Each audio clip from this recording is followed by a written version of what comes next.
और जनता के सामने रखने के लिए एक दिन काफ़ी नहीं होता है, पूरे 5 साल हम लोग काम करते हैं और जनता पूरे 5 साल हमको देखती है।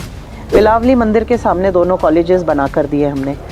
15 मिनट के रास्ते को अगर दूर बोलता है विपक्ष के पास कुछ मुद्दे ही नहीं है। 15 मिनट का रास्ता है बच्चों को जाने के लिए। इंडस्ट्री रोजगार की बात करें, इंडस्ट्रीज का पलायन हो रहा है। एक वक्त देवास बड़ा इंडस्ट्रियल एरिया का। मुझे एक नाम बता दीजिए जो इंडस्ट्रीज पलायन हुई है। मुद्दे आपको क्या लगते हैं इस चुनाव में? स्थानीय मुद्दे हावी हैं, लाडली बहना योजना भी आपकी पार्टी का है, उसके बाद नरेंद्र मोदी भी हैं, अभी तो हाल में राम मंदिर का ओपनिंग होगा वो भी पोस्टर पे हैं। आपको क्या लगता है कौन से मुद्दे हावी होते हैं चुनाव में?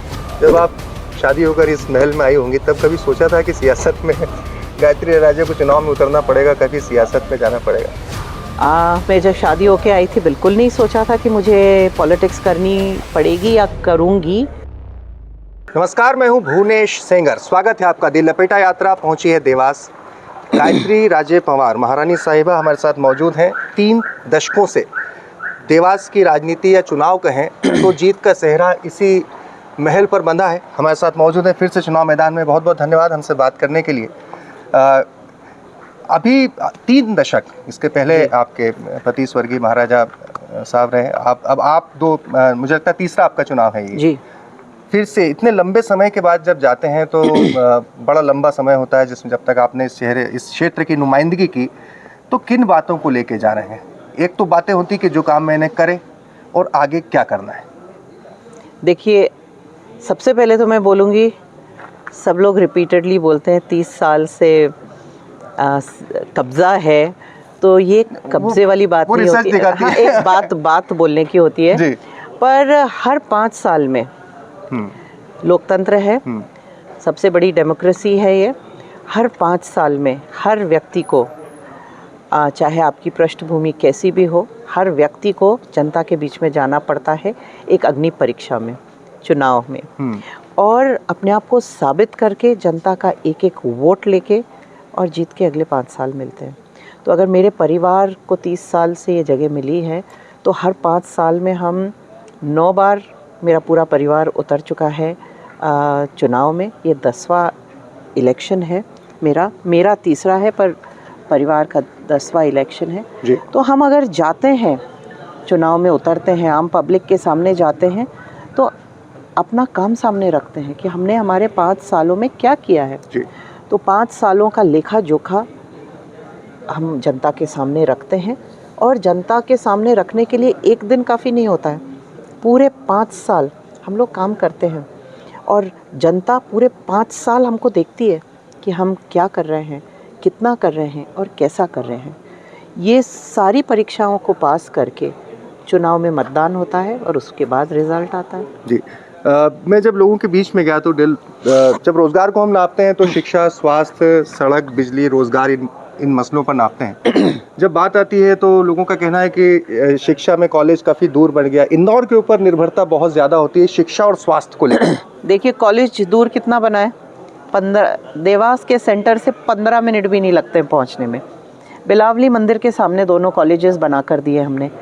15 मिनट के रास्ते को अगर दूर बोलता है विपक्ष के पास कुछ मुद्दे ही नहीं है। 15 मिनट का रास्ता है बच्चों को जाने के लिए। मैं पूछती हूँ ज़्यादा लंबा है? आपसे ही पूछती हूँ, 15 मिनट का रास्ता लंबा बोलते हैं क्या? क्योंकि छोटी शहर है हो उस एरिया में, और मैं दावे के साथ बोल सकती हूँ 10 साल के अंदर बस्ती उसके आगे निकल जाएगी, रेसिडेंशियल एरिया उसके आगे निकल जाएगा। पर वो अलग बात है, दूसरे शहरों में 1-1, 1.5 घंटे तक आपको ट्रैवल करना पड़ता है कॉलेजेस पहुंचने के लिए। मैंने तो 15 मिनट दूरी पे कॉलेजेस बनाए हैं, क्योंकि सिटी के अंदर आपको इतना बड़ा इंफ्रास्ट्रक्चर खड़ा करना हो तो जगह नहीं मिलेगी।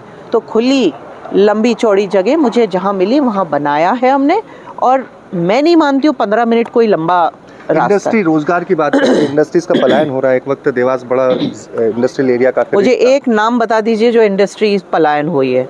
ये भी एक बहुत ही गलत प्रचार चल रहा है।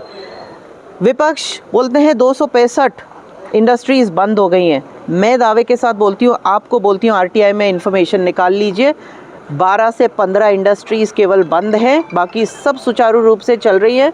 और जो 12 से 15 इंडस्ट्रीज़ बंद हैं, छोटी छोटी छोटी और मीडियम स्केल की हैं, वो भी उनके व्यक्तिगत कारणों से बंद हैं। सरकार का सपोर्ट कम होने से कोई भी इंडस्ट्री बंद नहीं है।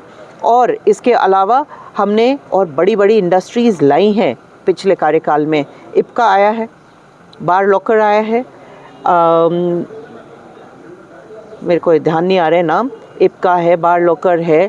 टाटा का बोलते हैं कि ये लोग यूनिट बंद हो गया, पर उन्होंने उनका एक यूनिट बंद किया है, बाकी यूनिट्स चल रहे हैं उनके। मुद्दे आपको क्या लगते हैं इस चुनाव में? स्थानीय मुद्दे हावी हैं, लाडली बहना योजना भी आपकी पार्टी का है, उसके बाद नरेंद्र मोदी भी हैं, अभी तो हाल में राम मंदिर का ओपनिंग होगा, वो भी पोस्टर पे हैं।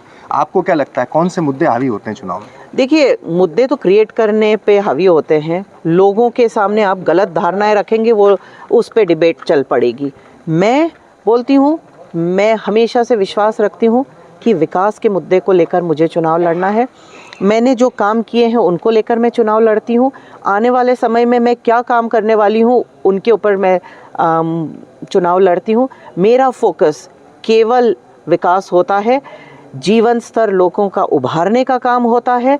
सरकार जो योजनाएं दे रही है, जो कर रही है, उसको लोगों तक पहुंचाने का काम होता है, लोगों से जीवंत संपर्क का काम होता है।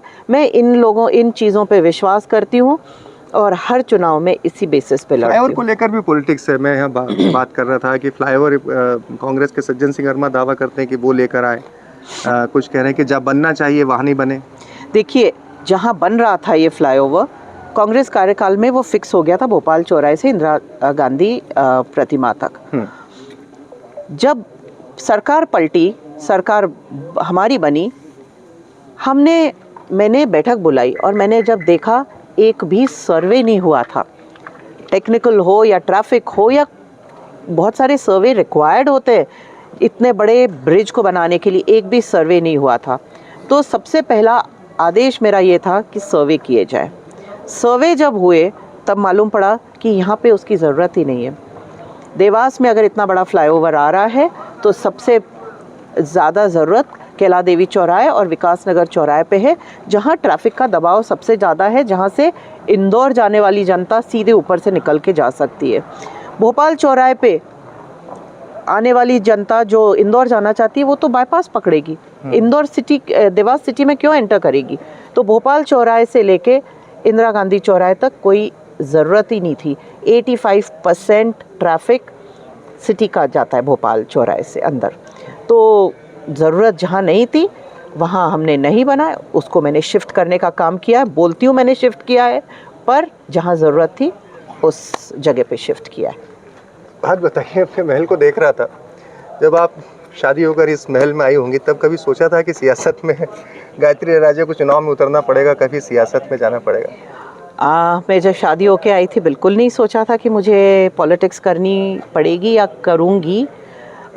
मेरे स्वर्गीय पति महाराज साहब उस टाइम पॉलिटिक्स में थे जब मेरी शादी हुई थी। अच्छा, मैंने पॉलिटिक्स में आ चुके थे? हाँ, युवा मोर्चा के जिला अध्यक्ष थे वो। अच्छा। उन्होंने नीचे से शुरू की थी अपनी राजनीति, जिले से शुरू की। जिले के एक बहुत ही युवा नेता थे, जुझारू नेता थे। जिला अध्यक्ष से लेके उन्होंने प्रदेश अध्यक्ष और राष्ट्रीय उपाध्यक्ष तक गए युवा मोर्चा में। उसके बाद उन्होंने 6 इलेक्शंस लड़े, मंत्री बने। उनका सफ़र पूरा मैं उनके बगल में बैठ के देख रही थी, पर कुछ उनके जाने के बाद स्थिति ऐसी बनी कि मुझे आगे आना पड़ा। बड़ी बड़ी योजनाओं को उन्होंने क्रियान्वित किया था। एक देवास में पानी का संकट था। हाँ, वो तो मैंने ट्रेन से पानी लाया गया था। उन्होंने ट्रेन से पानी लाकर पिलाया था। और उसके बाद नर्मदा मैया का पानी शिप्रा में डाल के वहाँ डैम बनाया। डैम बनाकर पाइपलाइन के माध्यम से देवास पानी लाकर लोगों को पानी पिलाया। और ये काम चालू ही हुआ था और उनका निधन हुआ। ऐसी बहुत सारी योजनाएं थी, काम थे जो मुझे लगा कि अगर मैं नहीं आती हूँ तो ये पूरे नहीं होंगे। ये मुझे आदरणीय शिवराज सिंह जी ने समझाया, हमारी वरिष्ठ नेता है ताई सुमित्रा ताई, उन्होंने समझाया कि आपको आगे आना चाहिए, आगे बढ़ना चाहिए और ऐसा कोई काम नहीं है जो महिला नहीं कर सकती। मौका नहीं मिला है, ठीक है, पर मैं फिर एक बार निकली तो ये परिवार था मेरा पूरा। कैसे इन लोगों ने मुझे अपने बीच में। सिंधिया भी आपकी फैमिली से? जी, मेरे रिश्ते में आपके। तो राज परिवार की प्रतिष्ठा और इन सब का बैलेंस कितना कैसा टफ होता है, मतलब मैं ये जानना चाहता हूँ कि आप एक तरफ परिवार है, राज परिवार है, उसकी प्रतिष्ठा है, फिर आप इलेक्शन में जाते हैं, इलेक्शन में और दुनिया भर की चीज़ें, कितना बैलेंसिंग कैसा टफ? कोई दिक्कत नहीं होती है। आज हम फ्री इंडिया में रहते हैं, एक डेमोक्रेटिक इंडिया में रहते हैं और एक लोकतंत्र में रहते हैं, तो जब से पैदा हुई हूँ तब से फॉलो कर रही हूँ जो रूल्स, वो रूल्स फॉलो कर रहे हैं। पर एक इतिहास है जो बहुत गौरवशाली है, जो 300 साल से तो हम देवास, 300 से ज़्यादा साल से तो देवास में है, उससे पहले महाराष्ट्र में था। अच्छा। शिवाजी महाराज के झंडे तले हम लोग सारे मराठा राजा लड़ते आए हैं। मेरा परिवार भी उन्हीं के अधीन लड़ते आए हैं। फिर बाद में आके यहाँ पे सेपरेट स्टेट्स बनी सबकी, तो हमारा संकल्प वही रहा है और हमारा उद्देश्य वही रहा है, अखंड भारत हो और हिंदू स्वराज्य हो। तो इसी के लिए लड़ाई भी लड़ी है, पर कहीं मुझे बताने की ज़रूरत या साबित करने की ज़रूरत नहीं पड़ती है। बहुत बहुत धन्यवाद, आपने बहुत व्यस्त शेड्यूल से हमारे लिए समय निकाला।